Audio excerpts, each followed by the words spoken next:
já acabou. De se levanta povo, cativeiro já acabou. Tava dormindo, o cangoma me chamou. Tava dormindo, o cangoma me chamou. De se levanta povo, cativeiro já acabou. De se levanta povo, cativeiro já acabou. E a lará, e a larará, e a lará, e a larará. De se levanta povo, cativeiro já acabou. De se levanta povo, cativeiro já acabou. Oi, meu nome é Bárbara Novaes. Sejam muito bem-vindos ao documentário Sons de Lê. Bom, esse trabalho ele visa trazer a representação das comunidades afro da cidade de Uberaba dentro da Igreja São Domingos. Também é um templo de marco histórico na nossa cidade e que sempre esteve em conjunto com essas expressões culturais. Esse documentário tem como fundo os recursos provenientes da Lei de Incentivo à Cultura Paulo Gustavo. Nosso tema principal tem sido as manifestações afro-religiosas dentro da cidade de Uberaba. Bom, para representar de uma maneira mais fiel possível, nós tivemos entrevistados da cidade de Uberaba que puderam integrar com a gente aqui no nosso projeto de uma maneira muito enriquecedora. Mãe Bia de Oxumaré, com a sua visão maravilhosa da parte das religiões afro. O professor João, do Arquivo Público, tem uma pesquisa enriquecedora e poderosíssima a respeito das comunidades afrodescendentes da cidade de Uberaba. O percussionista Tarcísio, que está sempre em contato com a nossa afrocultura. O professor Tiago, que trouxe perspectivas preciosíssimas a respeito do processo de colonização das comunidades do Triângulo Mineiro. Contamos também com a entrevista do Frei Maurício, que provém de Benin, um país do continente africano, de onde saíram a maior parte dos escravizados que vieram para o Brasil. Enfim, são informações que vão fazer a gente imergir aí dentro dessa história da cidade de Uberaba e contribuir muito com o nosso conhecimento a respeito de como essa cultura se desenvolveu na nossa cidade e como ela permanece e continua sendo expressada pelas comunidades negras da cidade de Uberaba. Sejam bem-vindos.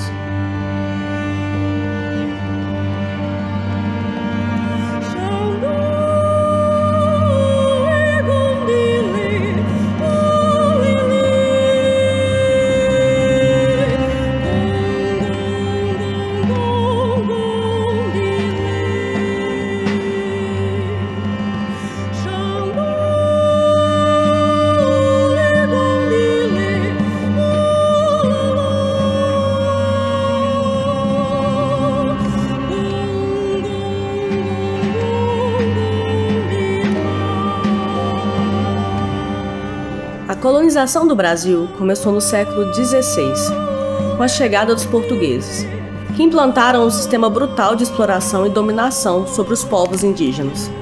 Esse processo incluiu a expropriação de terras, a destruição de culturas e línguas e a imposição de uma nova ordem social baseada na escravidão e na opressão. Com o passar dos séculos, o apagamento deliberado das memórias e identidades dos povos não europeus continuou, moldando a história e a cultura do país de forma excludente e desigual.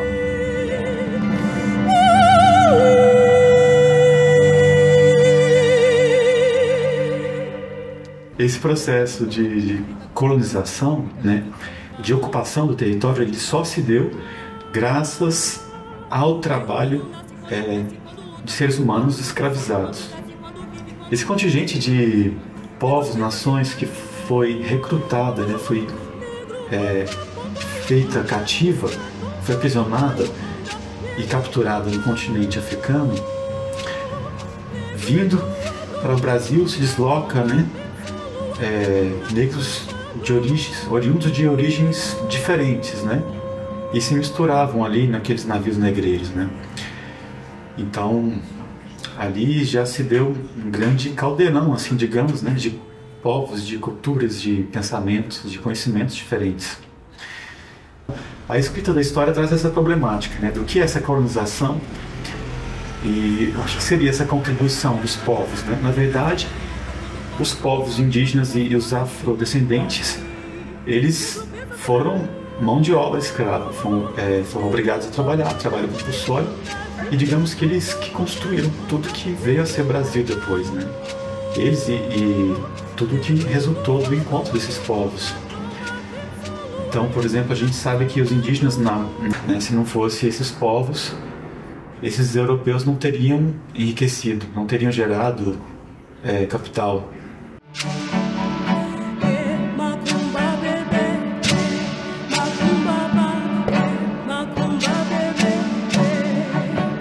Estrela do céu é lua nova cravejada de ouro, Macum baby, uia Macum baby, uia Macum Caribá. Estrela do céu é lua nova cravejada de ouro, Macum baby.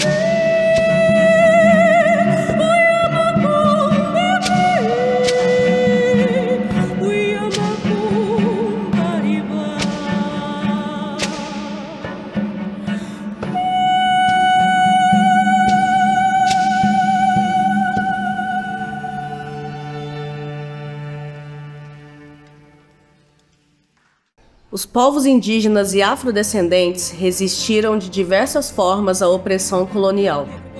Quilombos, como o Quilombo do Ambrósio, surgiram como refúgios de liberdade e resistência. A língua, a religião e a cultura dos povos indígenas foram sistematicamente desmanteladas, mas nunca completamente erradicadas. Hoje, essas comunidades continuam a lutar pela preservação e revitalização de suas identidades e tradições. O Quilombo do Ambrósio, localizado na região do Triângulo Mineiro, próximo a Uberaba, foi um dos maiores e mais organizados quilombos de Minas Gerais do século XVIII. Formado por escravos fugidos, indígenas e outros marginalizados, o quilombo ele servia como refúgio seguro contra a brutalidade da escravidão. Em um contexto onde a economia brasileira dependia fortemente do trabalho escravo em plantações e minas, a vida para os escravos era extremamente dura, com jornadas exaustivas e punições severas. O Quilombo do Ambrósio oferecia um santuário, permitindo que seus habitantes desenvolvessem uma comunidade autossustentável, baseada em práticas agrícolas, caça, coleta e comércio com vilarejos próximos. A liderança do Quilombo utilizava conhecimentos estratégicos para proteger a comunidade, tornando o local difícil de ser capturado pelas forças coloniais. Contudo, em meados do século XVIII, uma grande expedição militar foi organizada para destruir o Quilombo. Apesar da resistência corajosa, o Quilombo do Ambrósio foi eventualmente subjugado. A destruição do Quilombo marcou um evento trágico, mas a sua história de luta pela liberdade continua a ser uma inspiração e um símbolo da resistência contra a opressão. Com o passar dos séculos, século XVI, XVII, XVIII, esses quilombos foram se proliferando e adentrando o continente, né? E ali é um verdadeiro, o que a gente poderia chamar de um caldeirão, né? Em que fermentavam ali toda essa multiplicidade, nessa variedade de línguas, de sotaques, que também foram sendo esquecidas, né? Principalmente quando o português vem a ser a língua imposta, né? Como por lei, né? Os quilombos chegaram a ser numerosos, né?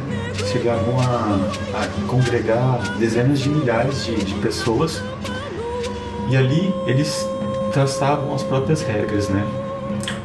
E não raro se debatiam, defrontavam com as tropas que queriam reescravizá-los, né? Devolver a seus senhores ou vendê-los, né, para outros, né, lucrar em cima, vender aquele ser humano, né, aquilombado. A escravidão no Brasil foi oficialmente abolida em 13 de maio de 1888, com a assinatura da Lei Áurea. Contudo, a luta pela liberdade e pela igualdade foi árdua e prolongada. Em Uberaba, por volta de 1868, a população cativa totalizava 1.636 escravos, aproximadamente 1/5 da população total da cidade. Em 1872, os censos indicavam que 1/3 da população da região do Triângulo Mineiro eram escravos. Ele repercute, continua hoje, de muitas formas, sobrevive, né? Ele busca sobreviver em uma luta por resistência a justamente esse apagamento da memória, né? Então essa memória, ela está de alguma forma soterrada, mas ao mesmo tempo nesses movimentos de coletivos, de grupos, né, de comunidades que se reúnem, negros e negras, eles resistem a esse apagamento justamente através da criatividade da sua religião, dos seus deuses e deusas, né, das suas danças.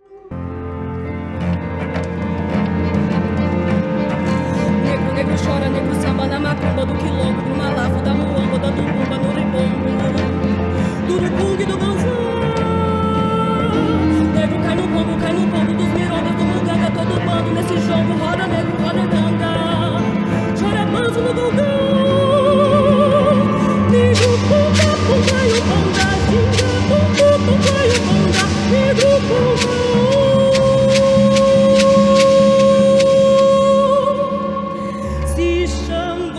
Chegasse a Umbanda e já me levasse a Umbanda, coisa boa.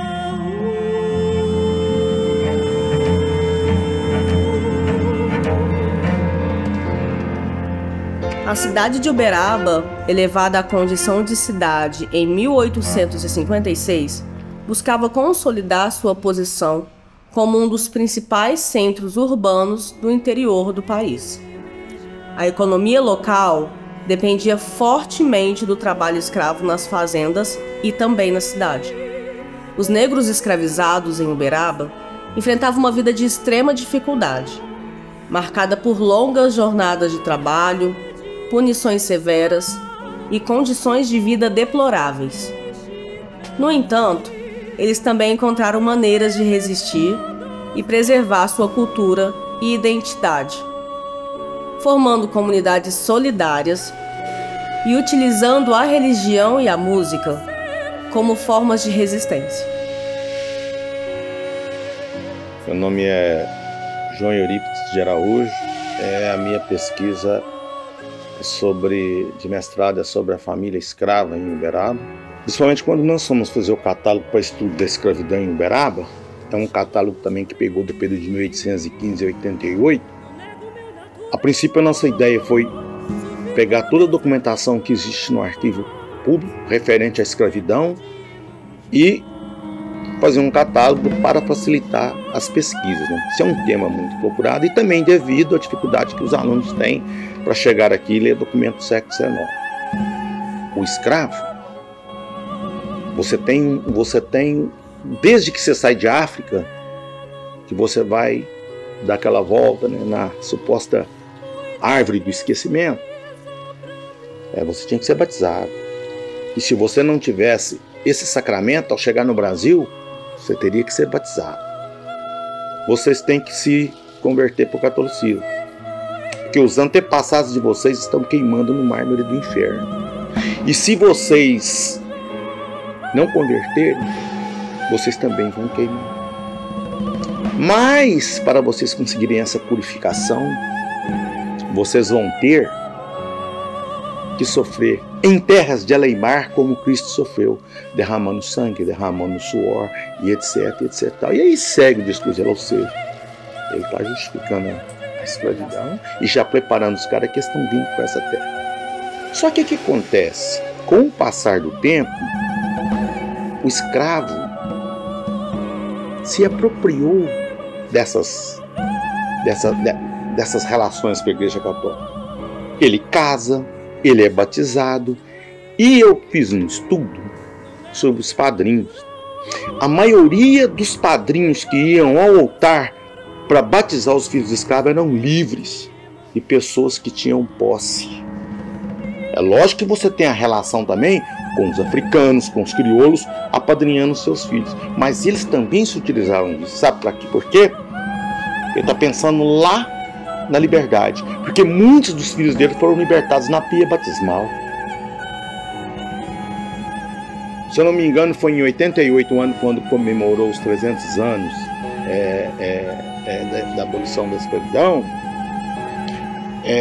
Fomos fazer uma lavagem na escadaria da igreja catedral. O padre proibiu, nunca mais a congregada voltou lá. Voltou agora, nos anos 2000, bem recente. Ou seja, então tem coisas que você não precisa de falar, mas um ato por si só justifica, te mostra. Em 1914, o jornal Lavoura e Comércio defendia a demolição da capela de Nossa Senhora do Rosário, alegando que ela representava uma mancha no progresso da cidade. A capela, que havia sido um importante local de culto para a comunidade negra, foi demolida para dar lugar à Avenida Getúlio Vargas, simbolizando as tensões entre o desejo de modernização e a preservação da história e cultura locais. A igreja foi demolida em 1924. E tem até uma correspondência que nós temos aqui, que o Leopoldino de Oliveira era o prefeito, e ele manda uma correspondência para o Monsenhor Inácio Xavier e diz o seguinte: conforme nossa última conversa, vou mandar demolir a igreja do Rosário. O resto do material dela que sobrar, vou mandar colocar num cruzeiro que fica lá no Alto São Benedito, lá onde está a igreja São Benedito hoje. Quer dizer, demoliu a igreja. Não tinha mais aquela casa que foi construída pelos escravos ali para ele cultuar. Uma hora estava na São Benedito, outra hora na Catedral. A São Domingos vai chegar no final, já no final do século XIX, já tinha passado a escravidão, vai acontecer lá. E nós fizemos um estudo das missas também. Essas missas de 3 de maio, ela aconteceu na Igreja do Rosário, depois foi para Santa Rita, ela aconteceu na Catedral, ela aconteceu na Santa Terezinha, ela aconteceu na São Domingos.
Eu me emocionava muitas vezes, igual eu me emociono às vezes quando eu pego algum documento da escravidão.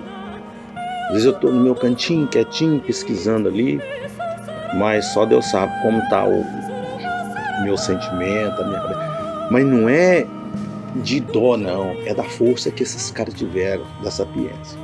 O Robert Lenz faz um estudo sobre o fogo. Você lembra da minha fala atrás que quando saía de África, eu mandava dar 3 voltas em volta da árvore, batizava para esquecer, né? Aí o Robert Sereno vai fazer um estudo sobre o fogo. E aí ele diz o seguinte, que num determinado lugar da África, se nós, que o fogo queimava na senzala dia e noite, ficava sempre aceso, né? E aí ele vai explicar. Muitas vezes esse fogo tem muito a ver para espantar algum inseto, alguma coisa, essa coisa toda, para aquecer. Mas ele fala uma coisa tão bonita e tão profunda que ele diz o seguinte, se o fogo meu, da minha casa ali, nesse lugar da época, apagasse, eu não podia pegar um tição ou um fósforo qualquer e acender, não. Eu tinha que procurar o fogo mais antigo, aceso, daquela comunidade ali, para me poder acender o meu fogo. E aí, ele vai dizer uma coisa que para mim é fantástica, e ela está aí presente em várias coisas que você vê, aonde tem carvão e aonde tem incenso. O que ele disse? Olha, o fogo é a energia, é o que alimenta esses caras para o dia a dia e dá as esperanças dele voltar para a sua terra natal. E aquela fumaça que sobe ao encontro dos vivos com o encontro dos mortos, porque eles acreditam nos antepassados dele. Ou seja, nem as voltas em volta da árvore do esquecimento batismo tiveram com que eles abandonassem os seus ancestrais. E onde quer que eles vão, eles levam os ancestrais dele. Então, é porque está aqui dentro, e está aqui, você não esquece. Como que você vai esquecer da sua avó, da sua mãe, do seu avô que te embalou, sua avó que fazia um chazinho para te dar nos seus momentos de uma gripe, no momento que estava te embalando? Como é que você vai esquecer de uma coisa dessa? Não tem como.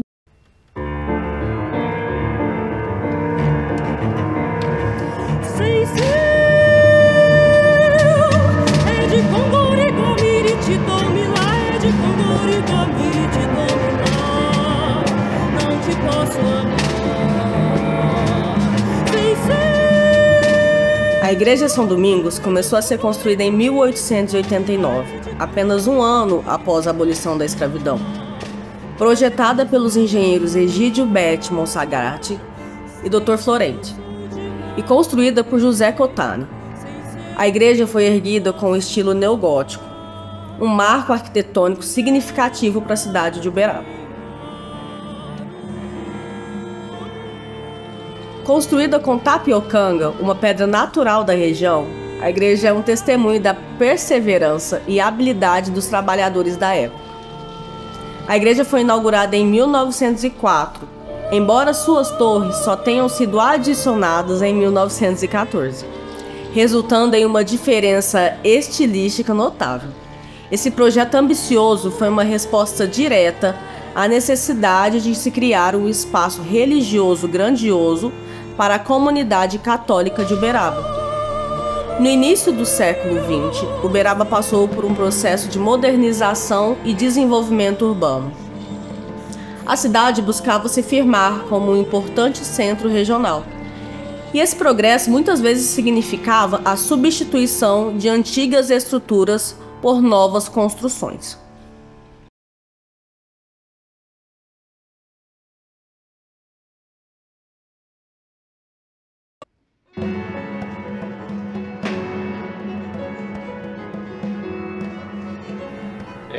Eu sou Frei Maurício, em francês Maurice, mon fils est l'homme.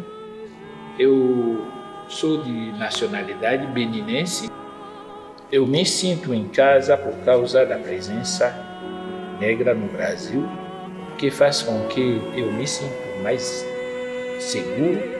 A primeira vez que eu fui para Salvador, eu fui convidado numa festa. Eu fiquei surpreso de ver que todas as comidas que estavam na mesa eram da minha terra. Eu fiquei assustado mesmo por tanta semelhança.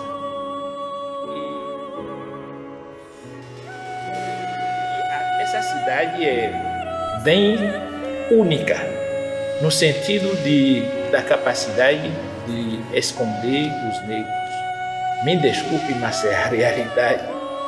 A história dessa cidade, o centro dessa cidade era negra. Basta ver o simbolismo que marcam esse centro e vão perceber que a cidade é eminentemente negra na sua origem, mas me desculpe, também um estudo sociológico que foi publicado, o coronelismo passou por aqui. E aos poucos os negros foram, eu não sei se eu vou dizer, foram afastados ou se aí foram se afastando do centro, mas é uma realidade hoje que é difícil perceber que essa cidade foi uma cidade negra. Mas é a realidade de Uberaba.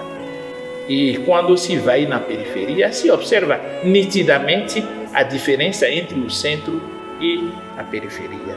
E como a gente sabe muito bem da história das igrejas, que são dos homens pretos, pelo Brasil afora, geralmente são consequências da exclusão. Geralmente os negros construem as grandes igrejas pelos patrões, mas acabam sendo expulsos ou não se sentindo bem dentro dessas igrejas e vão construir a igreja deles. Eu acho que uma igreja que tem esse simbolismo deveria ser mantida por qualquer conselho de patrimônio histórico e artístico de uma cidade. E sabemos quanto se investe para guardar a memória, porque foi só essa igreja que foi destruída. É uma pergunta que eu faço, mas eu não quero acusar ninguém, mas foi uma pena que essa igreja, que se encontra num axo central da cidade, seja destruída. Houve um incidente na cidade há poucos dias, poucas semanas, de receio de um padre. A igreja se pronunciou imediatamente, dizendo que não é o que pensa a igreja de Uberaba, não é o jeito de pensar da igreja. Então não é oficialmente isso, mas estamos numa sociedade em processo de miscigenação, em que tem sempre corpos estranhos que se particularizam. Então, eu não vou dizer que é só do lado dos brancos, existe também negros que entram dificilmente num processo de miscigenação. Agora, foi um caso, e a reação da igreja, a meu ver, é a mais certa, porque primeiro, Deus se revelou ao mundo inteiro e não foi por outra raça. E se é para falar de raça, tem outra coisa também para dizer, mas eu acho que são coisas que acontecem em todas as sociedades. O estranho se estranha. Eu vou dar meu ponto de vista, não o ponto de vista oficial. No final do século XIX, ainda a escravidão era ainda vigente nessa cidade. Parece que Uberaba foi a última cidade a declarar oficialmente o fim da escravidão. Tem muitos guias turísticos que vindo aqui apresentam a igreja como uma igreja que teve a contribuição dos negros. Houve um confrade meu que foi buscar nos arquivos para ver se houve uma contribuição de negros. Aqueles que foram pagos e que são inscritos são todos italianos. Dali a dizer que foram os italianos que construíram aqui é uma questão bem delicada.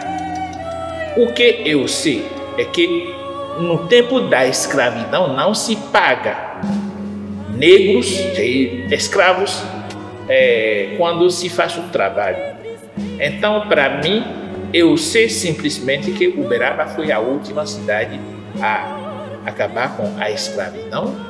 E neste momento, no final do século XIX, fica muito complicado e difícil defender que não houve nenhuma contribuição negra na construção dessa igreja. Mas eu não tenho elementos para dizer, mas analisando criticamente o que é essa cidade, a história dessa cidade, fica difícil dizer que não houve nenhuma contribuição negra.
Apesar das mudanças e modernizações, a resistência cultural da comunidade afrodescendente em Uberaba se manteve firme. As celebrações do 13 de maio, dia da abolição da escravatura, tornaram-se momentos importantes de reafirmação cultural e comunitária. Essas celebrações incluíam missas de ação de graças, seguidas por desfiles de grupos de congados e moçambiqueiros pelas ruas da cidade. Mesmo sob repressão, a comunidade afrodescendente mantinha viva sua tradição e cultura, demonstrando resiliência e força. As festas religiosas, como as de Nossa Senhora do Rosário e São Benedito, também desempenharam um papel crucial na preservação da identidade afro-brasileira, mesclando elementos africanos com a liturgia católica. Bom, após a abolição, os ex-escravos enfrentaram novas formas de discriminação e exclusão.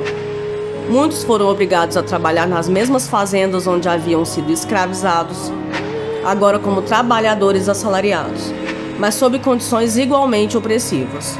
A comunidade negra teve que lutar para construir uma vida digna, utilizando a relativa autonomia conquistada durante a escravidão. A mobilidade e a flexibilidade dos ex-escravos permitiram que eles realizassem trabalhos remunerados nas fazendas e na cidade, criando espaços de resistência e autonomia. Esses esforços culminaram na construção de uma cultura rica e vibrante, que se manifesta até hoje nas celebrações e práticas culturais de Uberaba. Os negros de Uberaba adaptaram e integraram práticas culturais como o congado e o moçambique em suas celebrações religiosas, misturando os elementos africanos e católicos para criar uma identidade única. Eles também se organizaram em comunidades nos subúrbios da cidade, estabelecendo territórios negros, onde podiam viver de acordo com seus valores e suas tradições.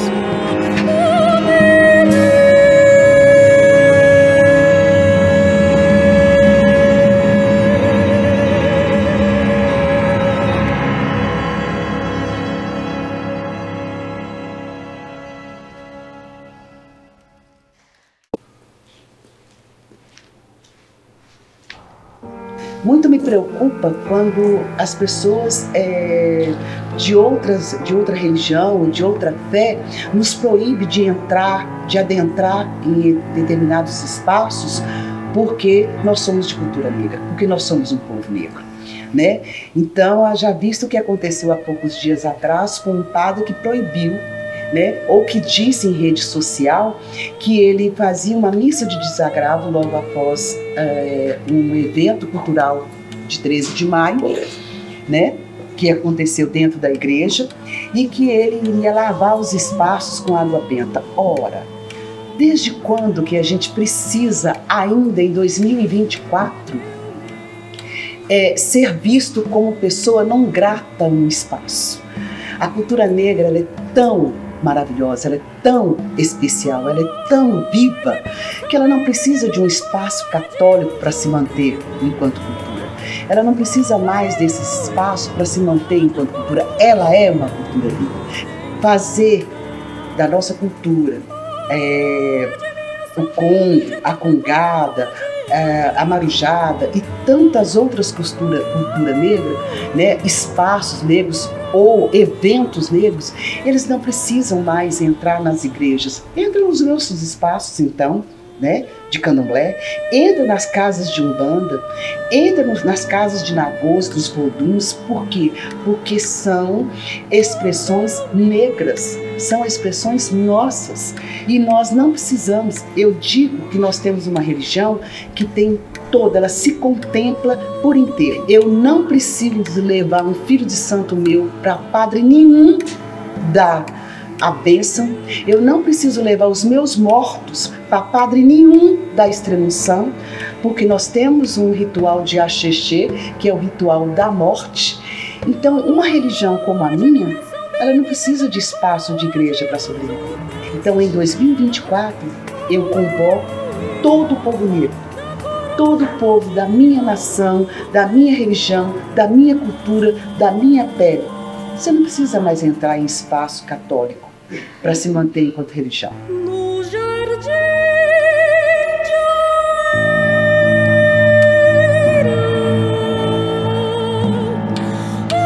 eu me criei,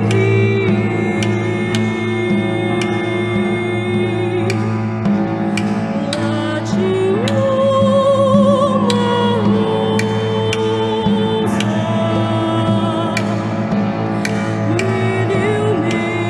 eu me encantei.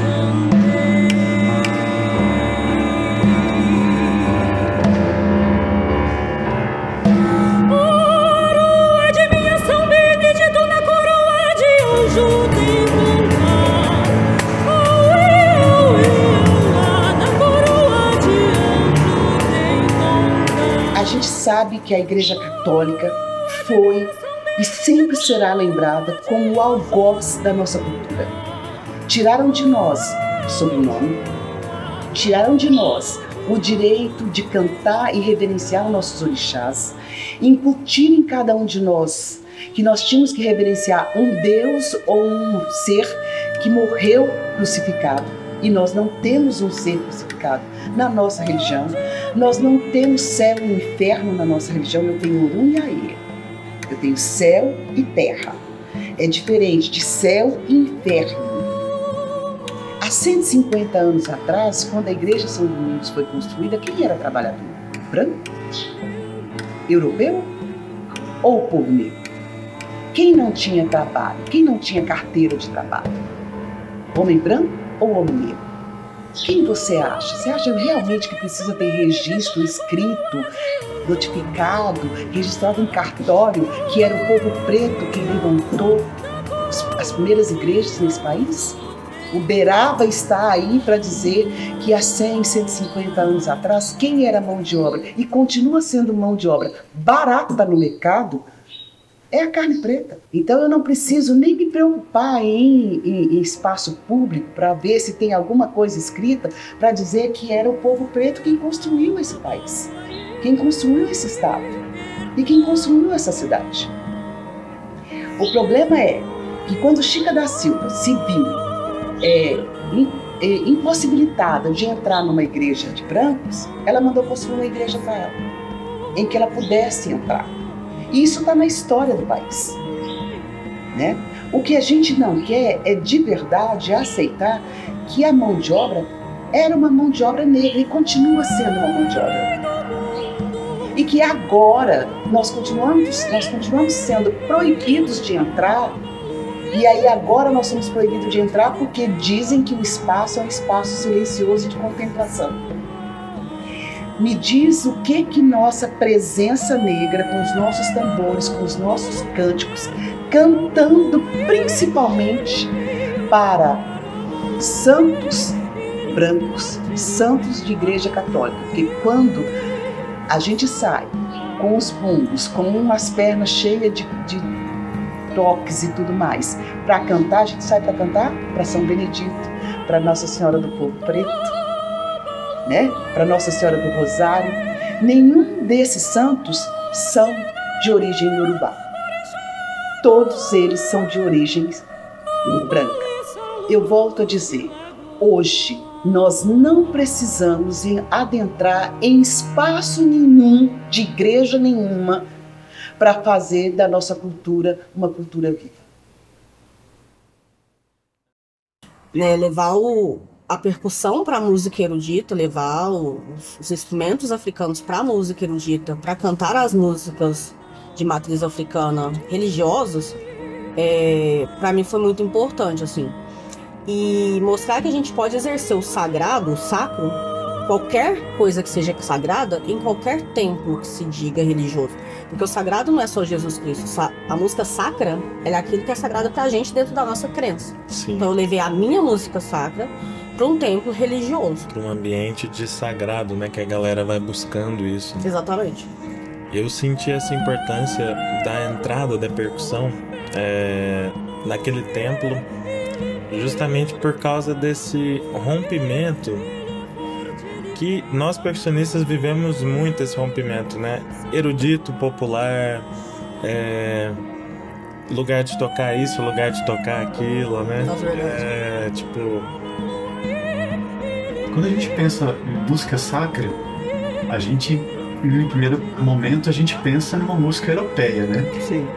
Porque o sagrado, na concepção dominante, hegemônica, é um sagrado controlado pelo dogma que é imposto também, né?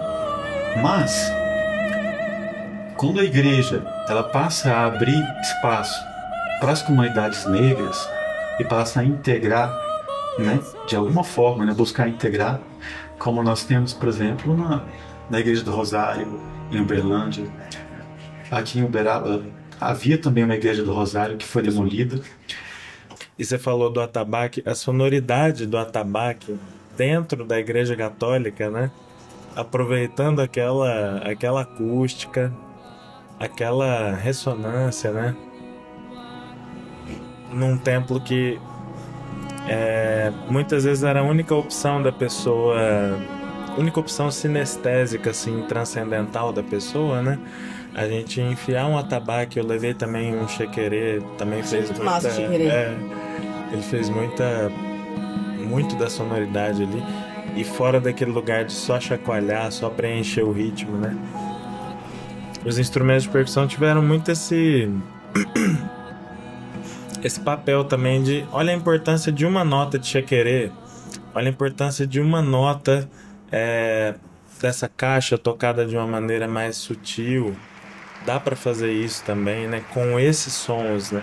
Com esse som, o som da conga, o som do chequerê. E a Másik trouxe muito mais esse contexto afro pra música. Porque se não fosse isso, a gente teria... Vamos pensar assim, meiar ali esse relacionamento musical. A gente teria só um 70% europeizado ali.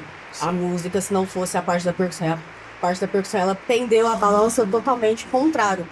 Que aí, assim, eu falando de orixá e a parte da percussão, que remete totalmente à questão de religiões de matriz africana, sim, isso trouxe, de fato, essa intenção do sagrado africano para dentro da igreja.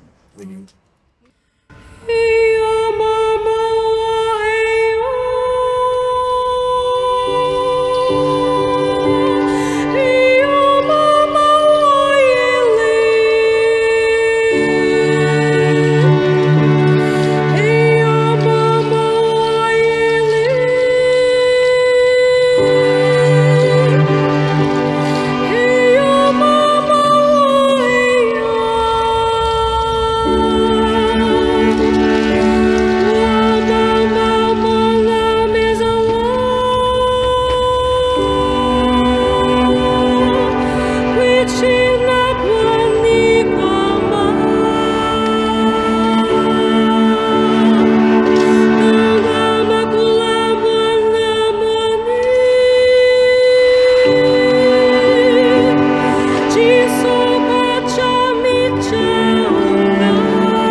que é o sagrado para o povo que fala a língua Yorubá, né?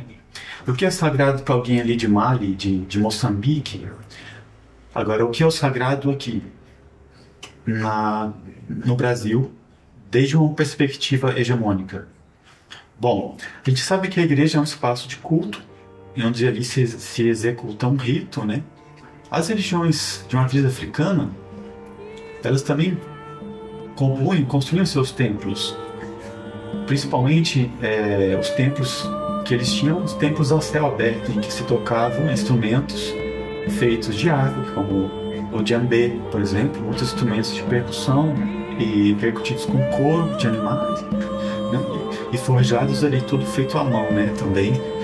Então eles tinham seus luthiers, né, tinham seus construtores de instrumentos, seus músicos, suas dançarinas.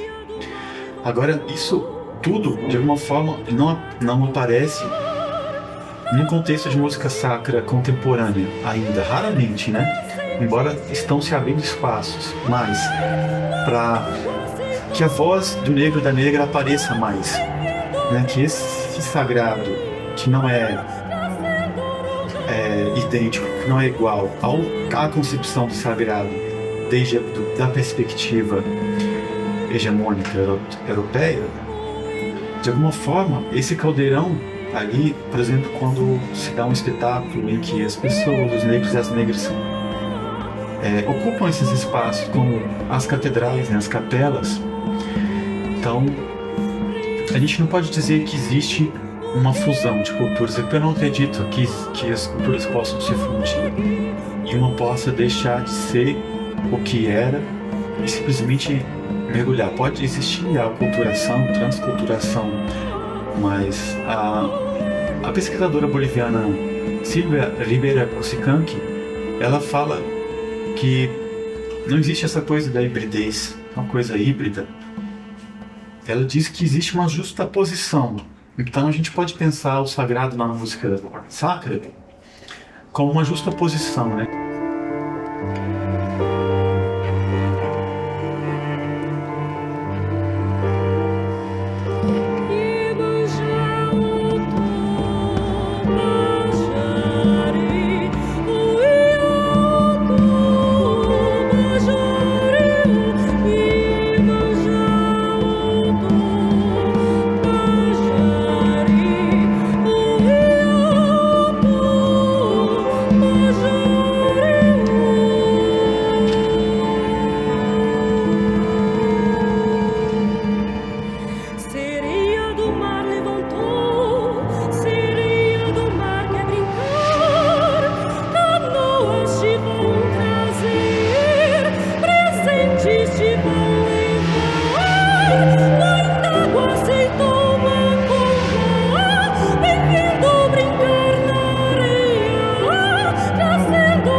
A minha formação ela é sincrética, então fazer um concerto desse me aproxima também, me aproxima mais ainda, né, da raiz africana, né, da minha vida, né, porque pode soar pejorativo, né, o percussionista ele só toca tambor, ou aliás o preto, né, o negro, o homem negro só vai tocar tambor, só vai tocar samba ou pagode e vai fazer desse jeito aqui, vai se vestir daquele jeito ali, vai aparecer em tais e tais espaços, né?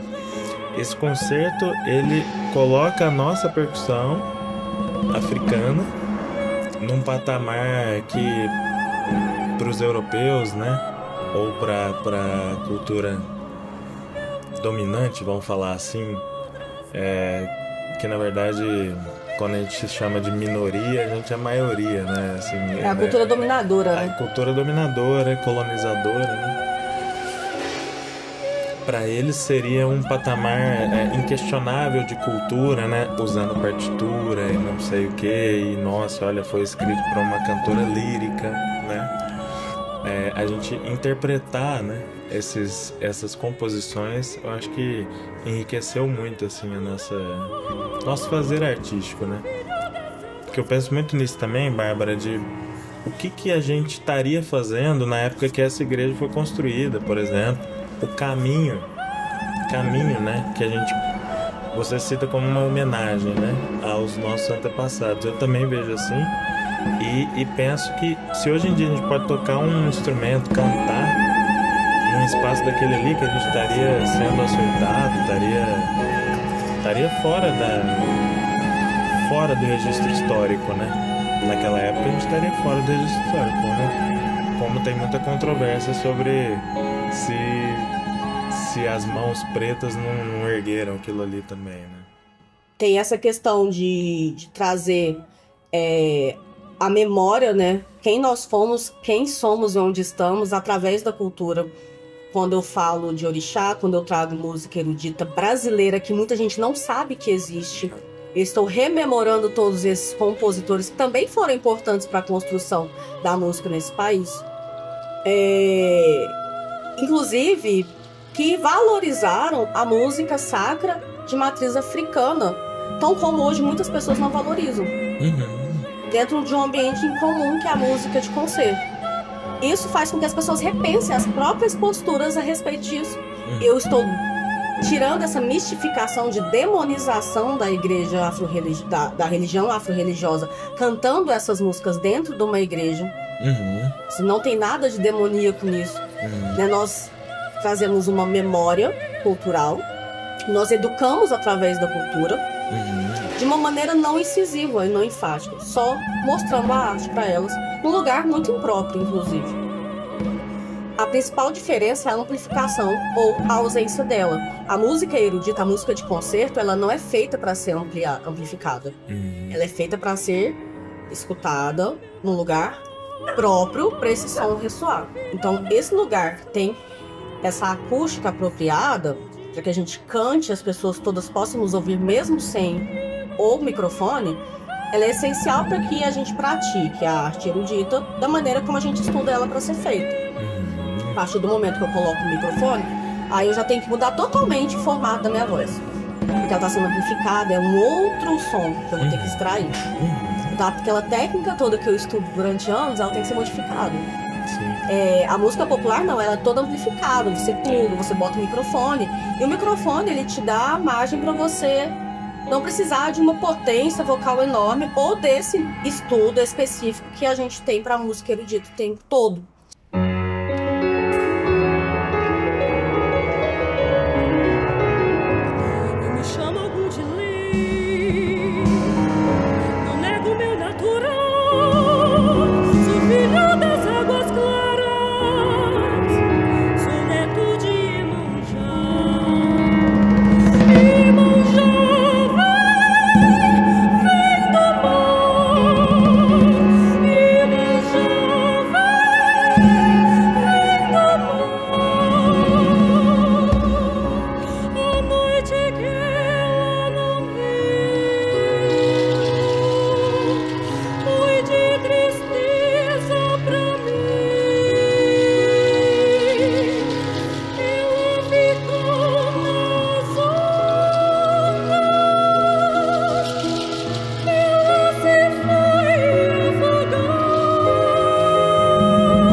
ele traz pra gente muitas camadas de discussão.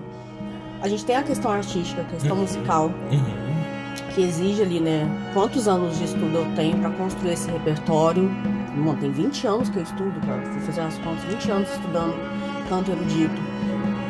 Pra chegar num ponto de conseguir ter a qualidade pra aguentar cantar 1 hora de concerto, que não é uma coisa simples. Cantar 1 hora de concerto é extremamente, fisicamente desgastante, num ponto que ninguém imagina. É muita energia, no outro dia eu tô acabado.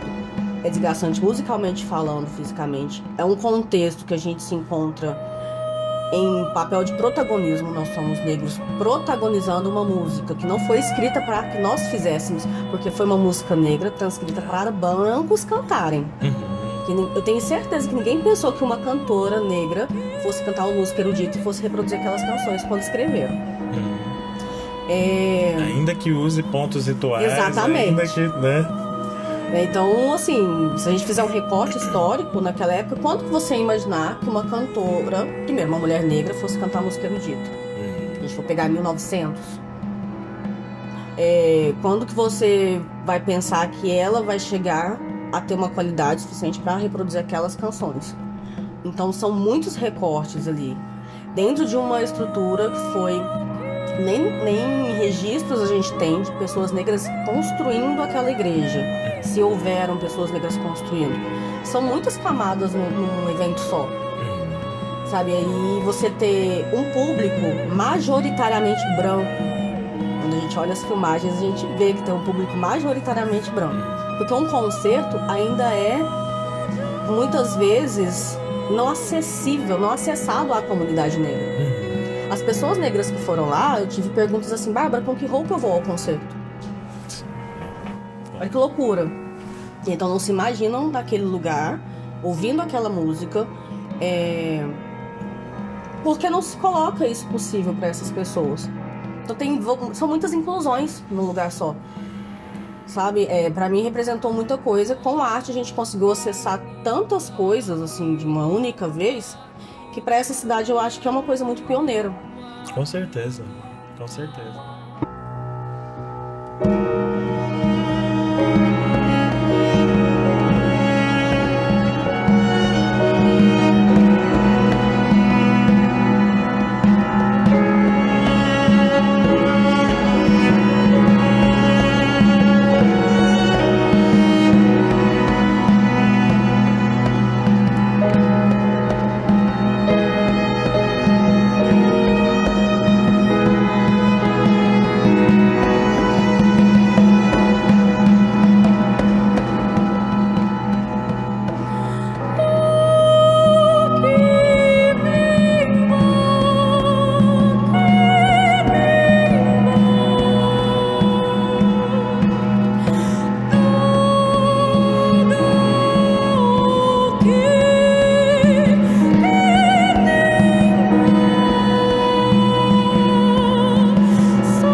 A Igreja São Domingos é um importante marco histórico e cultural na cidade de Uberaba.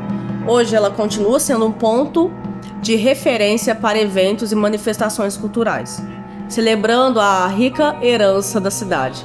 As vozes e ritmos que ressoam dentro das suas paredes são um lembrete constante da história vibrante e pulsante da força e espiritualidade da comunidade negra de Uberaba. Os eventos culturais na Igreja São Domingos não apenas comemoram a herança afro-brasileira, mas também educam as novas gerações sobre a importância de preservar e celebrar suas raízes. Cada batida de tambor, cada passo de dança é uma declaração de orgulho e resistência. A igreja também serve como um centro de educação e empoderamento para a comunidade, promovendo a cultura e a história de Uberaba.